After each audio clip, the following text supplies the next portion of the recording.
Good morning mga master. May nabili akong sirang dryer sa mga magbubuti. So pinabayaran sa akin ng 180. So hindi ko na siya tinest, nakita ko sa kalsada, sabi ko hatid sa bahay, binenta sa akin 180. So kailangan gumagana yung motor para hindi naman ako talo, no? Kasi yung timer niya sira.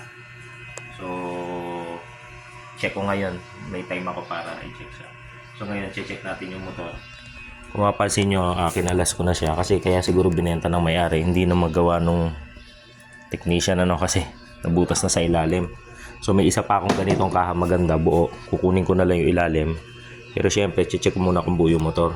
So yan, kinalas ko na para madaling i-test, tapos tinalian ko muna yung sa brake para mahalta para free lang siya makaikot. And then kung mapansin, may dalawang wire sa taas. Yan lang po yung connection ng mga ordinaryong dryer.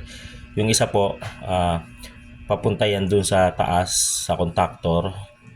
And then, from contactor, pupunta siya sa spinner. Sa spinner timer. So, pagpunta sa spinner timer, yung isa ng timer, ito na, bababa na.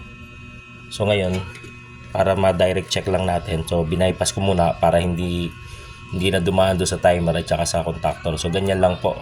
Yung wire na pinutol pagdikitin, tapos ito yung kanyang lumang capacitor, tapos ito na. So ngayon check natin, gumagana. So kung mapapansin nyo, hindi gumagana so pag tinulungan ng kamay, umaandar.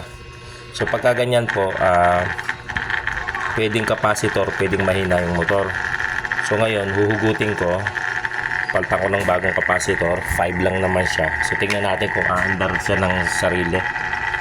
So kapag umandar siya ng mabilis, walang tulong ng kamay, so ibig sabihin mahina na yung dati niyang capacitor So ngayon paltan ko muna nito.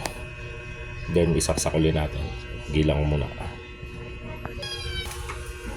Ayan, napalitan ko na ito yung luma niyang capacitor, 5 to pagka ganito. Ayan 4.6 pala pero yung sa akin 5.